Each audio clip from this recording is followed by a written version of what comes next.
Hey, hello guys. So Monday, the 6th of October, week two. Now, here's something that I didn't want to tell you last week, but I'm gonna I'm gonna tell you this week. Week two is sometimes a lot harder than week one, believe it or not. Now, why is that? So week one is when your kind of adrenaline might spike. You start feeling those cravings become a little more maybe intense, and the kind of novelty starts to wear off. This is that kind of tough middle period. We've all done it throughout our lives where we've started something, we've had a ton of enthusiasm, and then there's this middle period that kind of sucks. But then at the end is when the kind of the good stuff happens. So what we need to do is get through these sort of um, first struggles, I guess, this kind of middle period of, the middle 2 weeks. The first week's kind of easy enough. The next 2 weeks are going to be tough. And then the final week is going to be great. Okay. So what we need to do is just arm you, get you through this week. Monday is a great time to set intentions for the week. Because being honest with you, this is where I always kind of struggled. So I would never really make it more than about 3 or 4 days when I was trying to quit on my own before I actually finally quit in 2017. So this is where the kind of hard stuff begins, and I would always, um, I joke that I would say I would have an existential crisis or something, and I would just start drinking. But I had nobody to help me. I had no roadmap. I had nothing that um, was able to guide me on this. So I would just start doing mental gymnastics and negotiating with myself and thinking, oh, I'll have one drink tonight, or I'll buy 4 beers, and then when those 4 beers are gone, that's the limit, and I can't have any more. And of course, I would do it. I'd go to the store, I'd buy 4 beers, drink those super quickly, and then think, oh, I better go and buy some more. And almost end up drinking more than I would if I just. But anyway, so this is where we're going to struggle, and I think we need to be honest about what's going to happen. And the thing to realize is that this is not failure. Okay. This is not something wrong with you. You're not a terrible person. You're not broken. You've got bad coping mechanisms, and your coping mechanism has been alcohol. And what you've been doing is you've been pouring alcohol into your mouth. You've been getting a hit of dopamine, which is the brain's reward system. Again, beyond the scope of this video, but I have done another one on this channel. And what's happening now is your brain is not getting the dopamine. So you might feel a bit low. You might feel a bit emotional. I get it sometimes. And you're going to feel that the way to alleviate this is to drink alcohol. And you know what? It'll work.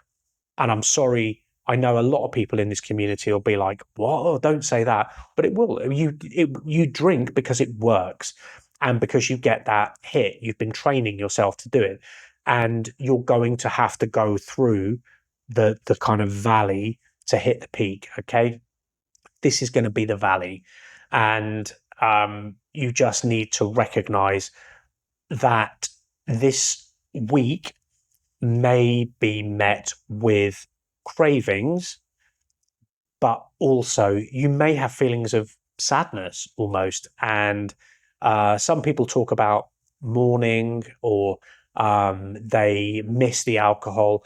They don't miss the hangovers and stuff like that. But what it is, it's your brain not getting the dopamine, and it's not getting the reward. It's not getting the cookie for doing the thing. So your dopamine system has been completely screwed up from drinking alcohol, because you drink dopamine hit, and you remove the alcohol, you don't get the dopamine hit. So of course you're going to feel like you're missing out on something, and you may feel that sort of sadness creep in. And I'm sorry that it's going to happen, but we can get you through it if you stick to these videos. Again, if you want to get, properly through it, click the link in the pinned comment or description below. You can watch a video there that will talk about what the program looks like, how we can help you, and if you want to, if you want to book a call with me and have a chat. But anyway, so yeah, let's get you through this Monday, and let's set the intentions for the week. And the best way to get through this week is, as I said before, is the best way we got through day one is structure and planning. Okay.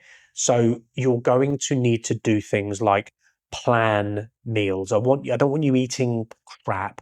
But what I want you doing is planning your day out. So what I want you to do is know what you're doing at each point during the day. So you're going to have lunch at this time. You're going to go home at 6 o'clock or 5 o'clock, whenever it is you go home from work, or maybe you work from home. But you're going to need to sort of separate yourself, put yourself in a different room, cook some food, maybe even do. If you have time, do some meal prep so you've got stuff ready to go.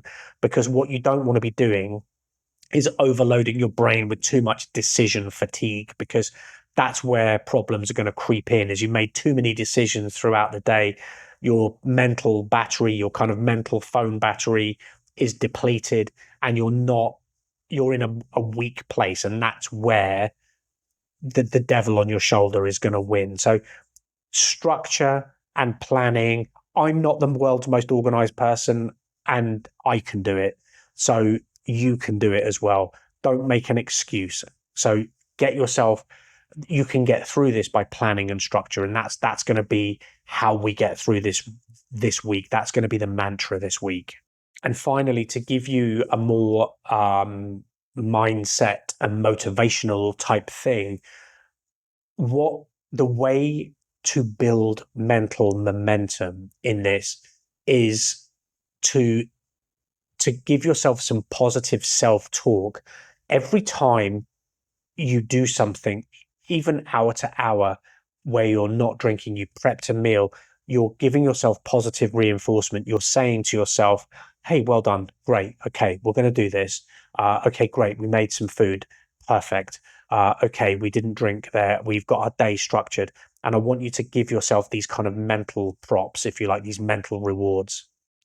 Because what you're doing is you're training your brain to be kind of free of that influence of alcohol. Because at the moment, it's tied to the alcohol. Your identity is tied to drinking. It's tied to the identity. It's tied to the dopamine hit you get from it. So you need to start building that other side. You need to start feeding that other wolf that's going to kind of serve you rather than kind of lead you and hinder you. Okay. Anyway, so do me a favor, structure your day out, maybe even structure your week out, and then you're going to be forearmed for the week. And I will see you tomorrow. All right. Take care.